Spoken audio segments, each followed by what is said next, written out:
So this HOA treasurer parked her $60,000 BMW in my garage without asking, then fined me $200 for leaving my garage door open overnight. I dragged myself home after a 12-hour electrical shift, work boots crunching on gravel, and there's her pearl white luxury SUV dead center where my tools belong. Smell of her fancy leather mixing with motor oil, car alarm shrieking, and when I ask her to move, she waves fake emergency parking rules and tells me to learn community cooperation. 6 weeks later, I owned her house, and she was sobbing into my voicemail, begging me not to foreclose, while the whole neighborhood watched. But before I reveal exactly how her illegal power grab destroyed her financially, tell me, have you been steamrolled by some petty authority figure just because they could? Drop your location below. I want to see how many of us are done being pushed around. My name's Jake Morrison, and 2 years ago, I thought buying my first house in Willowbrook Estates was hitting the jackpot. I'm a 34-year-old electrician, single dad to 8-year-old Emma, who stays with me every other weekend. 6 years of saving every overtime penny, eating ramen like fine dining, all for a modest 3-bedroom with the real prize, a 2-car garage I could turn into my workshop. That garage was my sanctuary. The smell of sawdust mixing with copper wire, my grandfather's weathered workbench with tools that actually built America, and space to create Emma's treehouse without some neighbor measuring my property lines. Recently inherited a small sum from Grandpa, too, finally had money for real home improvements, instead of just dreaming about them. The garage door opener had this satisfying mechanical rumble when it closed each evening, sealing off my world from the suburban theater outside. Willowbrook looked perfect. Middle-class homes built 2015 to 2018, young families, retirees, $180 monthly HOA for basic upkeep. Simple rules, I figured. Keep your lawn neat, don't paint your house neon, work hard, and mind your own business. Then I met Brenda Whitfield and learned that simple was never part of her vocabulary. Brenda's 52, drives that $60K BMW like it's a weapon, lives in the corner McMansion with the circular driveway that screams, "Bow before my superiority." She's HOA treasurer, which apparently translates to supreme dictator of suburban perfection. Her husband Brad works city planning, a fact she weaponizes in every conversation like verbal ammunition. Picture this. Always perfectly coiffed, designer everything, with a smile that could make Arctic ice feel warm by comparison. The kind of woman who measures your grass height while pretending to exercise her designer purse dog. My first Brenda encounter happened 6 months after moving in.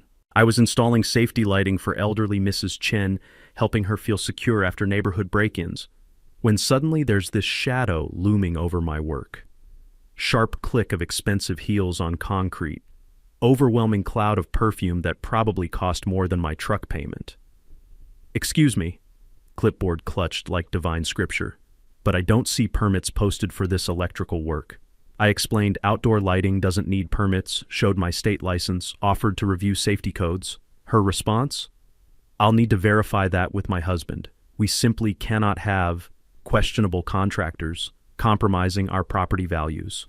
The way she said questionable contractors, like my 12 years of licensed experience and calloused hands meant nothing because I drove a work truck instead of leasing German luxury. That bitter metallic taste of being dismissed, that was my official welcome to Brenda's neighborhood. Over 18 months, she transformed suburban watchdogging into performance art. Dawn Patrol with her violation notebook, documenting infractions like children's bikes on driveways or trash cans retrieved 11 minutes late. Woman made HOA enforcement her personal crusade against anyone who actually worked for a living, but her special treatment was reserved for residents who didn't match her community vision. Mrs. Chen got cited for aesthetically inappropriate decorations, her late veteran husband's memorial wind chimes.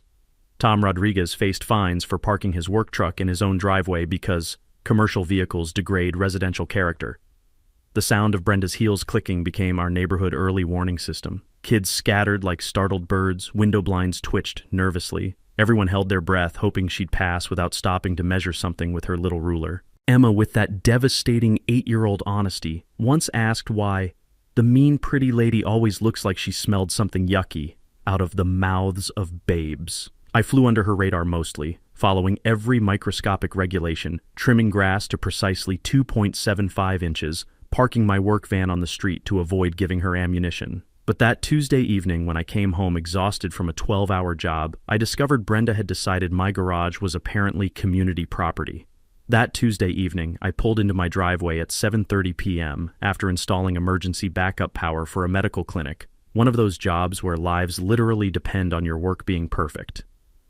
My steel-toed boots felt like concrete blocks, my tool belt had left permanent grooves in my shoulders, and all I wanted was to grab a beer and check on the treehouse project I'd been building for Emma.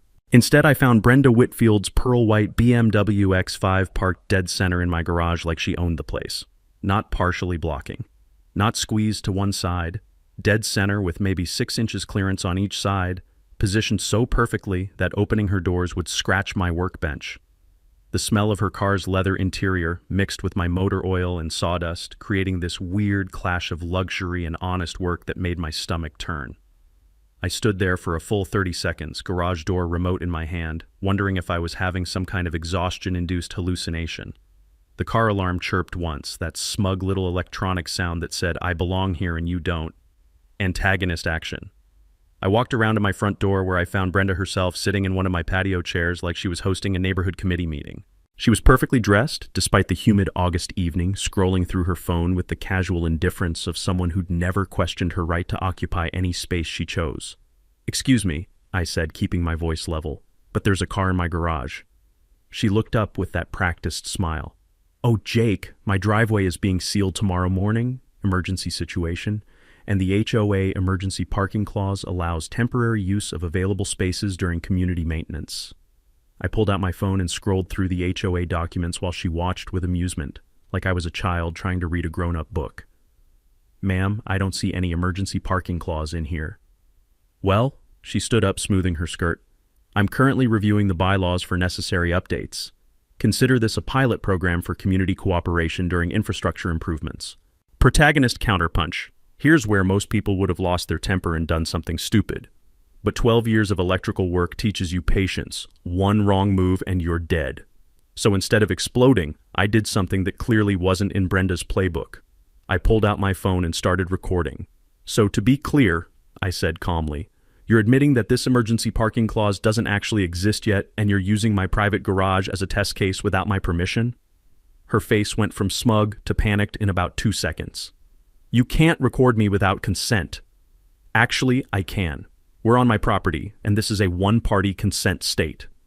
Knowledge nugget. In most states, you can legally record conversations on your own property without the other party's permission. Essential for documenting harassment. Takeaway. Always check your state's recording laws before dealing with aggressive neighbors. She tried to grab my phone, but I stepped back.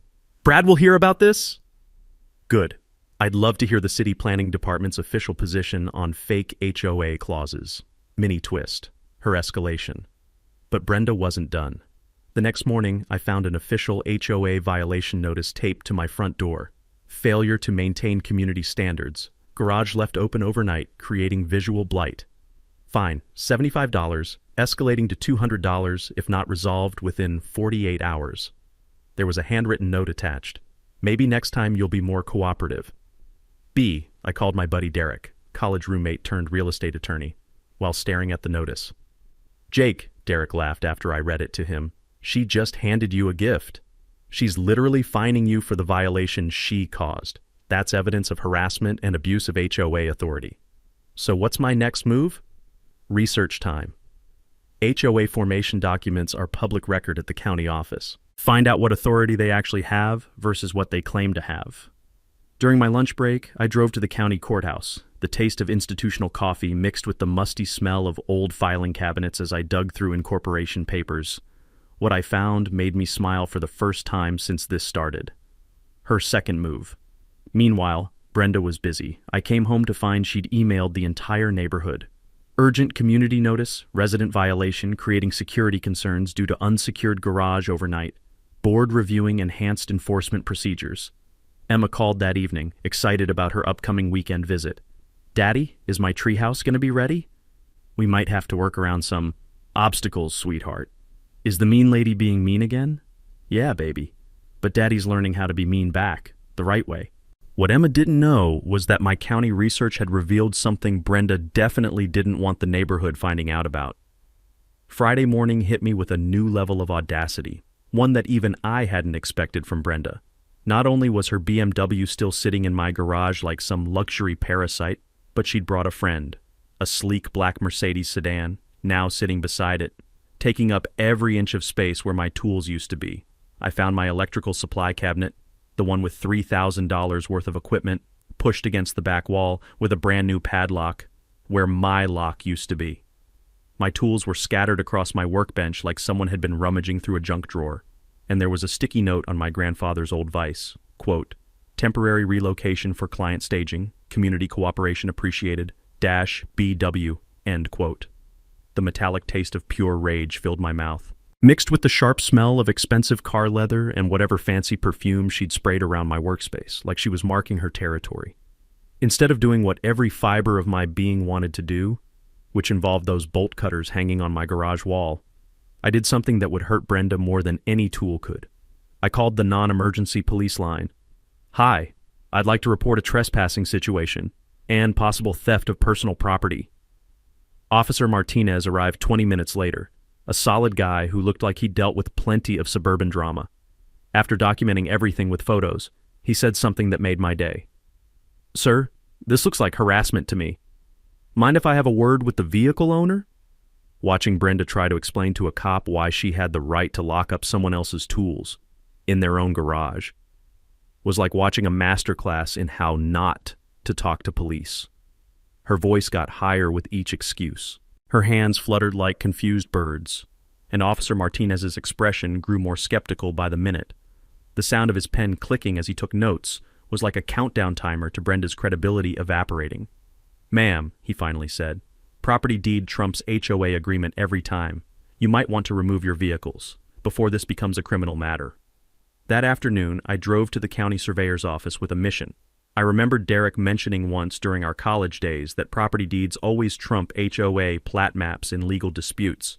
The deed describes exactly what you own, while HOA maps are often based on preliminary surveys that don't reflect final construction. Your deed is the ultimate legal authority over your property, not what any HOA claims on their maps. The clerk, a helpful woman named Janet, who'd clearly seen her share of property disputes, pulled up my lot survey with the enthusiasm of someone about to deliver Christmas morning news. "Oh, honey," she said, pointing at the screen, "you own 18 inches more toward the street than your HOA thinks you do. See this line here? That's your actual boundary. Your garage is completely on your own property." The original developer had sold me the property with clear title to the entire garage footprint, but the HOA's formation documents used an outdated preliminary survey. That was legally worthless. I walked out of that office feeling like I'd just found the cheat code to Brenda's game. By Saturday, Brenda had escalated to full neighborhood social media warfare. She called an, quote, "emergency," end quote, HOA board meeting for Monday night, with a notice that looked more like a court summons, quote, "urgent property boundary dispute requiring immediate resolution," end quote. She also launched a Facebook campaign that would make political operatives jealous. Her post about, quote, "some residents who prioritize vacation over community safety," end quote, got shared to 3 neighborhood groups. But her strategy backfired spectacularly. Mrs. Chen commented with a detailed account of Brenda's harassment campaign. Tom Rodriguez shared photos of his own bogus violation notices. Sarah Mitchell posted a screenshot of the actual HOA bylaws, proving most of Brenda's, quote, "rules," end quote, existed only in her imagination. My personal favorite comment came from Janet Martinez, Officer Martinez's wife, as it turned out. Quote, "funny how some people think badges give them the right to other people's property," with a rolling eyes emoji, end quote. Sunday morning brought Brenda's most desperate move yet. I woke up to find a city towing notice stuck to my work van. Apparently it violated, quote, "commercial vehicle restrictions," end quote, and would be towed Thursday morning. The beautiful irony? My van was parked legally on a public street, where I'd specifically put it to avoid any HOA issues, but Brenda's husband Brad had pulled strings at city planning to manufacture a violation that didn't exist. Emma called that evening, practically bouncing through the phone with excitement. "Daddy, can we work on my treehouse this weekend?" "Absolutely, sweetheart, and I think we might build it even bigger than we originally planned." "How come?" "Because Daddy learned something very interesting about our backyard. Turns out we own more of it than some people think we do." What I didn't tell Emma was that her innocent treehouse project was about to become the perfect demonstration. of exactly where my property lines really were, and who actually had the legal right to be there. Monday evening arrived with all the drama of a neighborhood soap opera. I walked into the Willowbrook Elementary cafeteria for the, quote, emergency, end quote, HOA meeting to find only 3 people sitting at a folding table that looked like it had been borrowed from a church basement sale. Brenda sat in the center wearing a navy blazer that screamed, quote, I'm in charge here, end quote. Flanking her were 2 board allies I'd never actually seen before, Harold something or other, a retiree who nodded at everything Brenda said like a dashboard bobblehead, and Patricia whoever, a woman who looked like she'd been professionally trained to purse her lips in disapproval. The cafeteria still smelled like today's lunch special, that unmistakable aroma of institutional mac and cheese mixed with industrial floor cleaner. It was about to smell a lot worse for Brenda. Where's everyone else? I asked, pulling out my phone to start recording. The other board members couldn't make it tonight, Brenda said with that practiced smile. But we have a quorum, so we can proceed with essential business. I sat down in one of those tiny plastic chairs designed for second graders, my knees practically touching my chin. The sound of the chair creaking under my weight echoed through the empty cafeteria like a warning shot. First order of business, she announced, motion to clarify parking enforcement procedures in light of recent non-compliance issues. She slid a typed document across the table, 3 pages of legal-sounding nonsense that basically said the HOA could fine anyone for anything related to, quote, vehicular storage creating visual disruption to community standards, end quote. The motion included retroactive fines for, quote, unauthorized garage usage patterns and, quote, dating back 60 days for $800. You're trying to fine me $800 for how I use my own garage? I asked. Community standards affect all property values, Harold bobbled enthusiastically. That's when I remembered something Derek had drilled into me during our college study sessions. Most HOA boards never file proper insurance for the powers they claim to have. Without insurance, individual board members become personally liable for any damages their decisions cause. Your insurance policy is your legal shield, but only if it actually covers what you're doing. I'd like to see the HOA incorporation documents, I said, and your insurance policy covering these enforcement powers. The silence that followed was so thick you could have carved it like Thanksgiving turkey.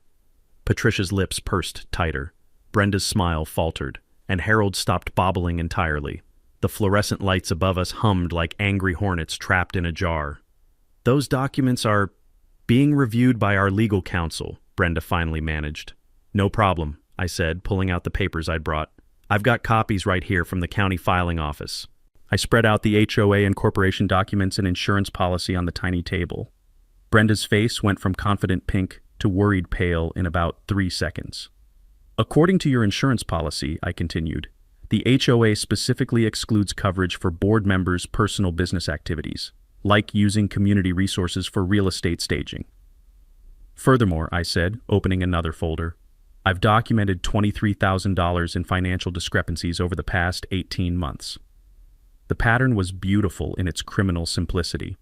Storm cleanup billed to the HOA but performed by city crews for free. Landscape consultations charged to community funds but done through Brenda's private company.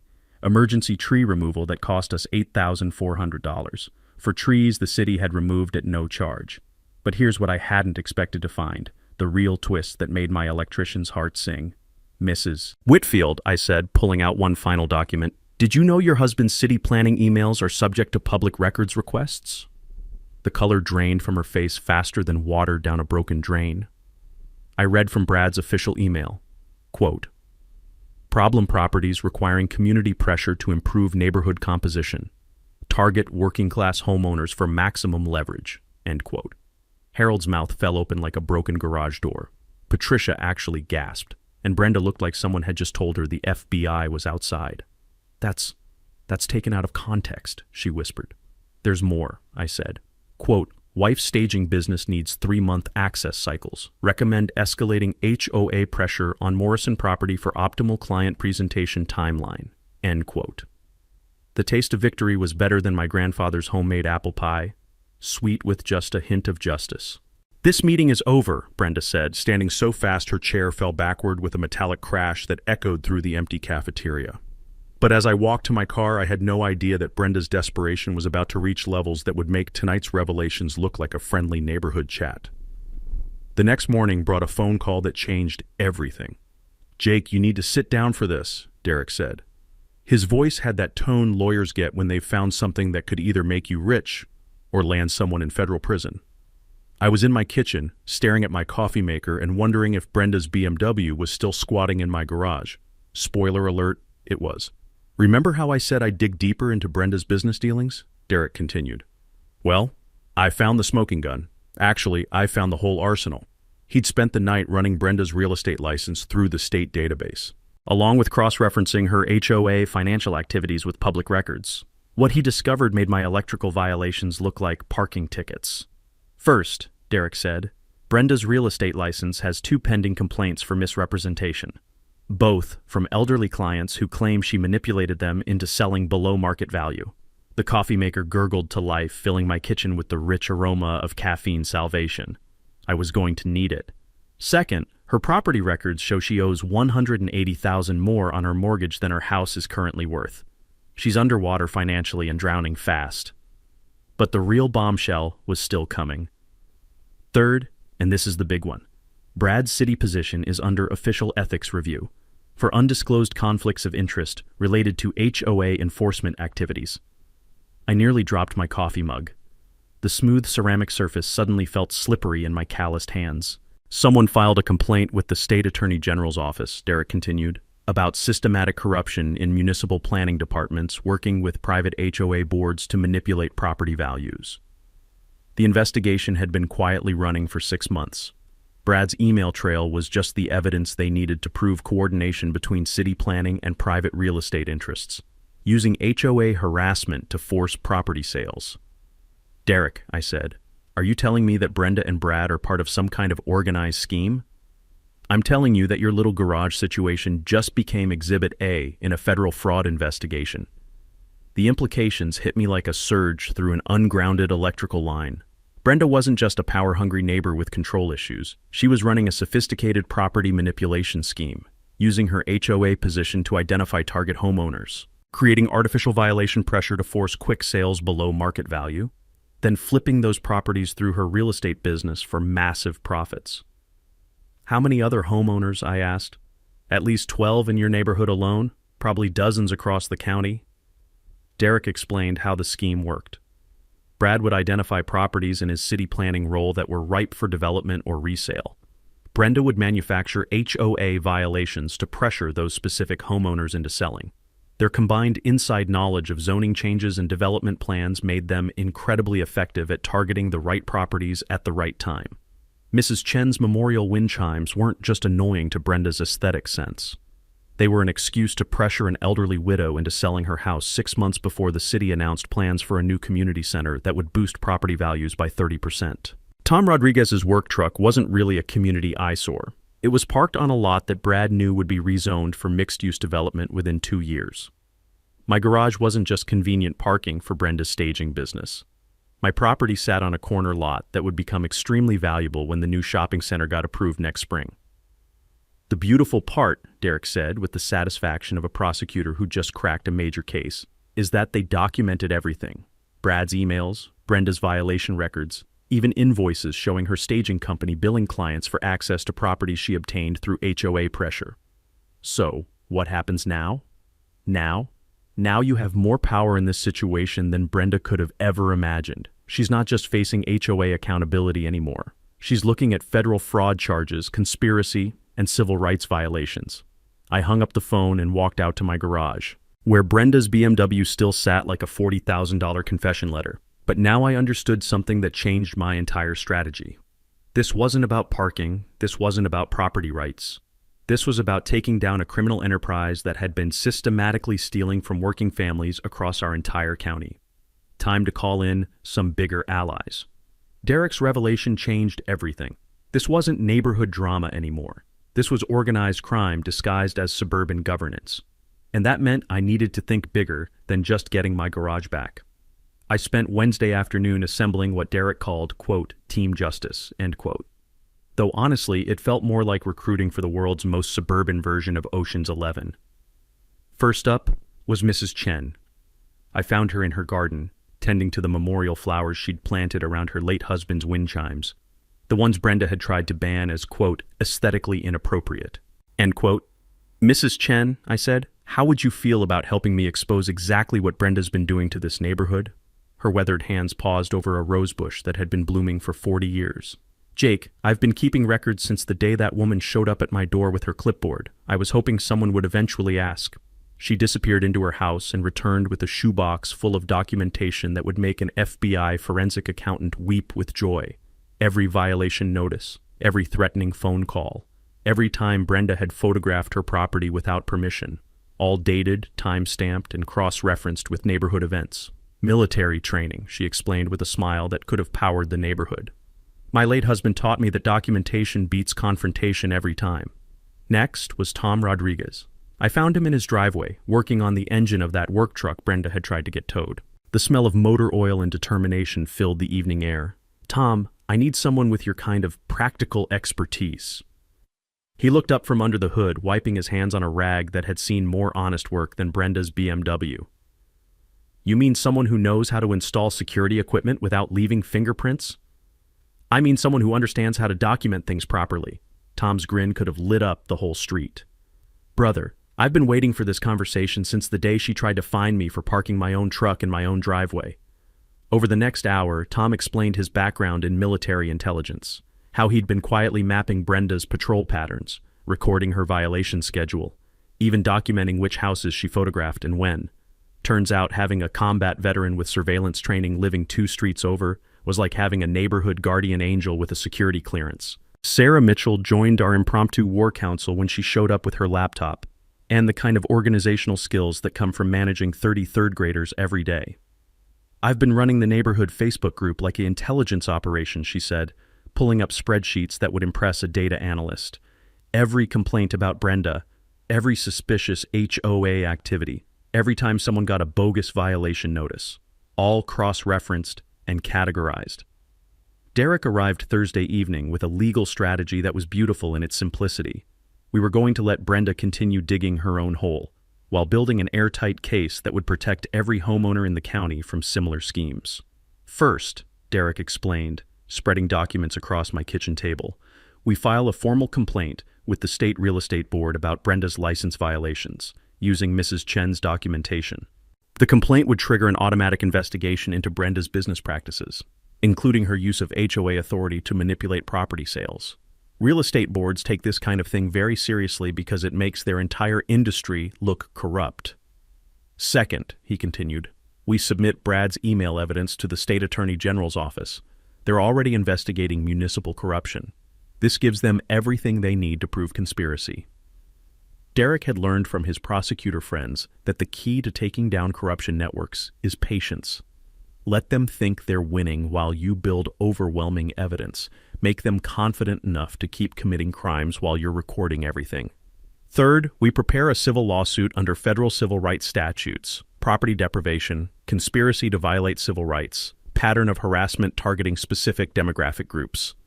The civil rights angle was crucial. Brenda hadn't just been randomly harassing homeowners. She'd been systematically targeting working-class families, elderly residents, and anyone who didn't fit her vision of, quote, appropriate neighborhood composition, end quote. But the real masterstroke was Derek's final suggestion. We're going to use your vacation time. I stared at him like he'd suggested I take up professional alligator wrestling. Think about it, Derek said. Narcissistic personalities like Brenda need constant control. They can't handle situations they can't manipulate. What happens if you just disappear for a couple weeks? The plan was elegantly simple. I'd take my accumulated vacation time and go camping with Emma, completely off the grid. No cell service, no internet, no way for Brenda to contact or manipulate me. Meanwhile, Tom would house sit and document every single thing Brenda did. Mrs. Chen would coordinate with other neighbors to record any escalating behavior. Sarah would monitor social media and keep the neighborhood informed. Without you there to react to, Derek explained, she'll have to show her true colors to everyone else. Narcissists can't help themselves when they think they're winning. The taste of anticipation was like the first bite of perfectly grilled barbecue. This was going to be satisfying in ways Brenda couldn't even imagine. Emma's weekend visit was coming up, and for the first time since this whole mess started, I was genuinely excited to tell her we were going camping. For 2 weeks of the most strategic relaxation of my life. Day 3 of our Yellowstone camping trip, and I was teaching Emma how to identify animal tracks by the creek when my satellite emergency communicator buzzed with a message from Tom. Quote, "She's lost her mind. Call when you can get signal." End quote. Emma was building a dam out of smooth river rocks, completely absorbed in her engineering project. The smell of pine needles and mountain air should have been relaxing. Instead, I found myself hiking to higher ground to get cell coverage, wondering what fresh hell Brenda had unleashed on the neighborhood. Tom answered on the first ring. "Jake, brother, this woman is unhinged. Day 1, she tried to get into your garage at 6 a.m. with a crowbar. I sat down on a boulder that had probably been there since the last ice age, watching eagles circle overhead while Tom described Brenda's escalating desperation. Day 2, she called a locksmith, claimed it was an HOA emergency inspection for electrical hazards. Locksmith took one look at her story and left. But here's the good part. I got it all on video. Tom had positioned cameras to cover every angle of my property, motion activated, infrared capable, uploading to cloud storage that Brenda couldn't tamper with. Military-grade surveillance disguised as standard home security. Day 3, that's today. She brought City Electrical Inspector Frank Morrison, no relation to you, by the way, told him you had dangerous wiring that needed immediate inspection. The beautiful thing about working in the electrical trade for 12 years is that you know every inspector in the county. Frank Morrison was a straight shooter who didn't appreciate being lied to about emergency situations. Frank took one look at her story and asked for the complaint filing number, Tom continued. When she couldn't provide one, he asked who reported the electrical hazard. When she said she did, he asked for her electrical license number. I could picture Brenda's face when she realized she'd just claimed expertise she didn't have to a man who'd been inspecting electrical work since before she got her real estate license. Frank told her that filing false electrical emergency reports was a misdemeanor. Then he left, but not before he gave me his card and said to call if she tried anything else. The mountain air was crisp and clean, carrying the sound of Emma's laughter as she tested her rock dam against the creek current. Meanwhile, 200 miles away, Brenda was apparently having a complete meltdown. But Jake, that's not even the worst part. Tom's voice dropped to that tone military guys use when they're about to describe something truly spectacular. Last night, around midnight, she tried to jimmy your garage lock with what looked like a butter knife. I confronted her, and she claimed she heard, quote, strange noises and was investigating community safety concerns, end quote. Please tell me you recorded that. Brother, I got her on camera attempting breaking and entering while explaining to a Marine veteran how community safety works. It's like watching someone fail a sobriety test while insisting they're the designated driver. Tom had filed a police report for attempted burglary. Officer Martinez took one look at the security footage and recommended that Brenda speak with a lawyer immediately. But her response to getting caught red-handed was even more revealing. She posted on the neighborhood Facebook group at 2 a.m., Tom said. Quote, "Some residents think vacation planning is more important than community safety. Dangerous electrical situations require immediate attention regardless of individual convenience." End quote.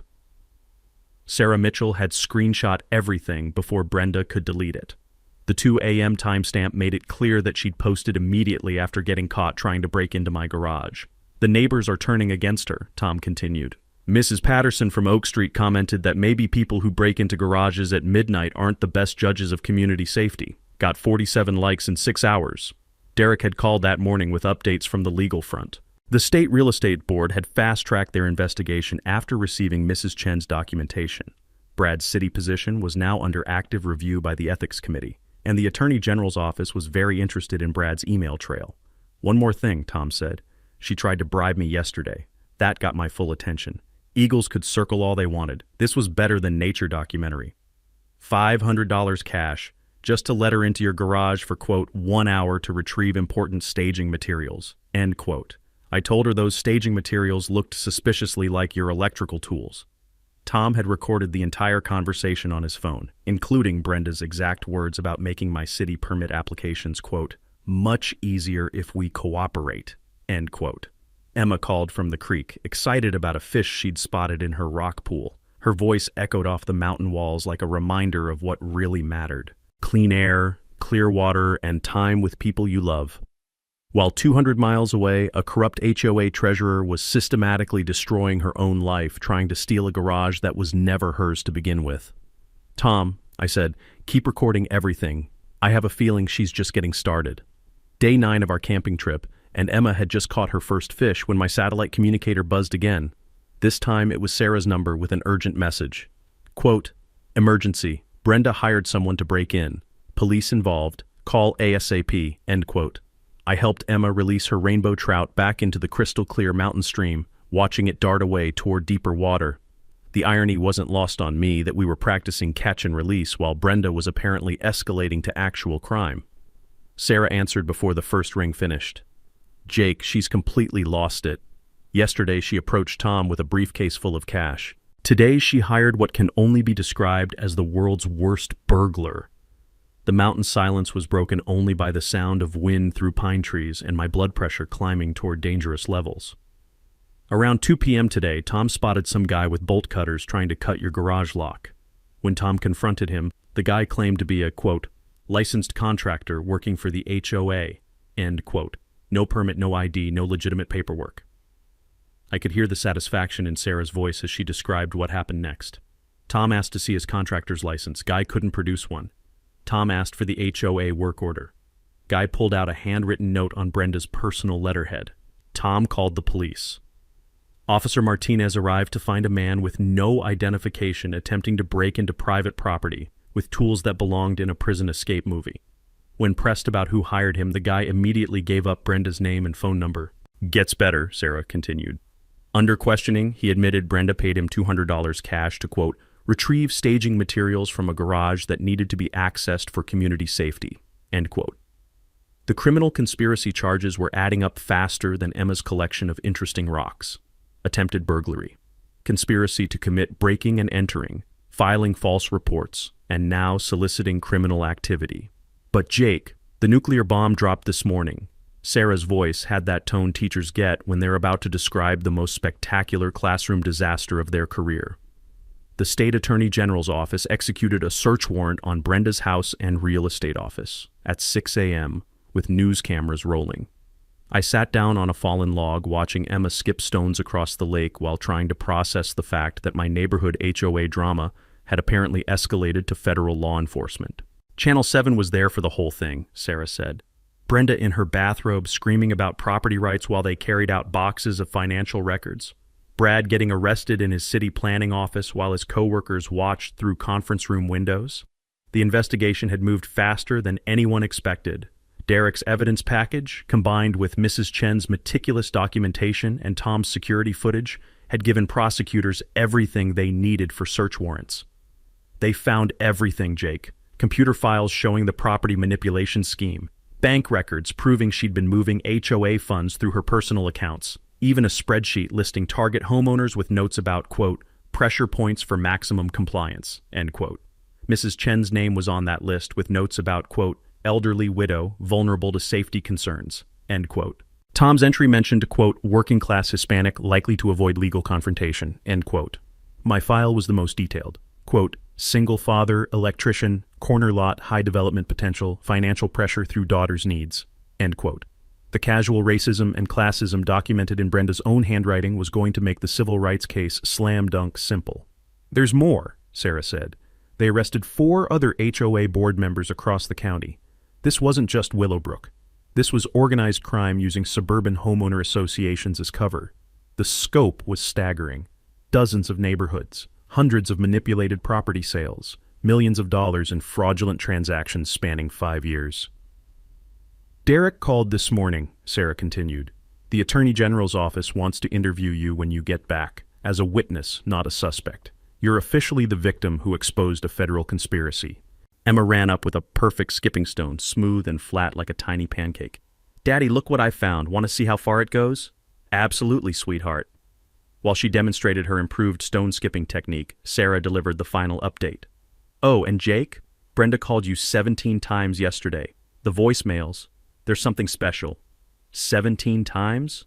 Started demanding, moved to pleading, ended with full sobbing breakdown. She's begging you not to press charges, offering to drop all HOA claims, even promising to buy your house for above market value if you'll just, quote, "make this all go away," end quote. The mountain lake was mirror smooth, reflecting Emma's delighted face as her stone skipped 7 times before sinking. Pure joy in a place where the air was clean and people couldn't lie to you about fake parking regulations. Sarah, I said, save those voicemails. I have a feeling they're going to be very useful when we get home. Because in 3 days, Emma and I would be heading back to Willowbrook, where a federal investigation was waiting for us, and where Brenda's empire had finally collapsed under the weight of its own corruption. Day 14. Homecoming Day. Emma and I drove back into Willowbrook Estates to find our quiet suburban street transformed into something that looked like a cross between a news event and a block party. 3 news vans lined the curb, neighbors stood in clusters, talking and pointing, and there, in the middle of it all, was my house, with police tape still fluttering around Brenda's abandoned BMW. "Daddy, why are there so many people?" Emma asked, pressing her face to the car window. "Because sometimes when you stand up to bullies, other people pay attention." Tom met us in my driveway with a grin that could have powered the neighborhood and a folder thick enough to use as a weapon. "Welcome home, brother. Hope you're ready for your close-up." He handed me the folder while Emma ran to inspect her treehouse in progress. The documentation inside was beautiful. 17 attempts at breaking into my garage, 3 police reports, 1 arrest, and enough security footage to make a Netflix documentary. "Channel 7 wants to interview you in an hour," Tom said. Something about, quote, "the homeowner who exposed HOA corruption through strategic vacation planning," end quote. The interview setup was in Mrs. Chen's front yard, with my garage visible in the background. Producer wanted the visual of Brenda's BMW still sitting there like a $40,000 confession letter. 2 weeks of abandonment had not been kind to German luxury engineering. Detective Sarah Rodriguez, no relation to our neighbor Tom, arrived first to walk me through the criminal case timeline. Professional, thorough, and clearly enjoying the fact that a civilian had handed her a federal conspiracy case with a bow on top. "Mr. Morrison, your strategic documentation and the evidence gathered by your neighbors has resulted in charges against 14 individuals across 6 counties. This is the largest HOA fraud case in state history." She explained how the investigation had expanded beyond Brenda and Brad. The property manipulation scheme involved city planners, real estate agents, mortgage brokers, and HOA board members working together to systematically defraud homeowners. "Your garage situation was small potatoes compared to what we found, but it was the thread that unraveled everything." At 5 p.m., neighbors started gathering for what Sarah Mitchell had organized as a, quote, "community accountability meeting," end quote. The Willowbrook Elementary cafeteria was packed with 47 families, local media, and enough righteous anger to power a small city. Derek arrived with updates that sounded like something from a legal thriller. Brenda's real estate license had been permanently revoked. Brad had been terminated from city planning and banned from municipal employment. Their house was in foreclosure, and both were facing federal fraud charges with potential 20-year sentences. "But here's the beautiful part," Derek said, speaking to the crowd. "The civil settlement includes funding for a community legal defense fund. Any homeowner who faces HOA harassment can get free legal consultation." The applause was thunderous. Mrs. Chen stood up with tears in her eyes, holding a framed photo of her late husband. "My Henry served 3 tours defending democracy. He would have loved seeing it work right here in our neighborhood." Tom Rodriguez took the microphone next, his military bearing commanding instant respect. "What Jake did wasn't just stand up for himself. He stood up for all of us. Every working family who's been told we don't belong in our own neighborhoods." But the real mic drop moment came when they played Brenda's voicemails on the community speakers. 17 messages spanning 2 weeks, starting with demands, quote, "You need to return immediately and resolve this garage situation," end quote, escalating to threats, quote, "My husband's position gives us options you haven't considered," end quote, moving to bargaining, quote, "I'll drop all HOA violations if you just let me explain," end quote, and ending with complete breakdown, quote, "Please, Jake, I'm begging you. I'll pay above market value for your house. Just don't let them take everything," end quote. The gasps from the audience when they heard her admission of attempted bribery were audible, but the moment that brought the house down was her final message, recorded at 3 a.m. on day 12. Quote, "I never meant for it to go this far. I just wanted to control something. Everything's falling apart. And I thought if I could just make the neighborhood perfect, maybe Brad would stop drinking and we could save our marriage and I could stop feeling like such a failure," end quote. The raw desperation in her voice was almost tragic. Almost. Officer Martinez stood up from the back of the room. "Ladies and gentlemen, justice isn't always pretty, but it's necessary." Channel 7's reporter asked me for a final comment. With 47 neighbors watching, cameras rolling, and my daughter building block towers in the back of the room, I said the only thing that mattered. All I wanted was to use my own garage. Turns out that sometimes defending small things leads to protecting big things, like the right to exist in your own neighborhood without someone else's permission. The standing ovation lasted 3 minutes. Emma clapped so hard her little hands turned red. And somewhere across town, Brenda Whitfield was learning that karma doesn't take vacation days. 6 months later, and Emma's treehouse was finally finished. We built it exactly 18 inches past where Brenda had claimed my property line ended. Because when you own the land, you might as well use every inch of it. Emma was hanging upside down from her new rope ladder, her hair swinging like a pendulum while she explained the treehouse rules to her friend Madison from down the street. First rule, she announced with the authority of an 8-year-old architect. No mean people allowed. Second rule, everyone has to share snacks. Third rule, if you're mean to someone's daddy, you can't come up here ever. Smart kid. She'd learned more about property rights and community justice from this whole experience than most adults understand. The civil lawsuit settlement had been finalized last week. $12,000 plus legal fees paid out of the insurance policy that covered HOA board misconduct. Derek had been right about individual liability. Board members who operate outside their authority become personally responsible for damages. But I didn't keep the money. Instead, I used it to establish the Willowbrook Property Rights Defense Fund. $12,000 in seed money, plus Derek volunteering pro bono hours, plus Mrs. Chen serving as community ombudsman for elderly residents. Any homeowner facing HOA harassment could get free legal consultation and representation. The fund helped 3 families in the first month alone.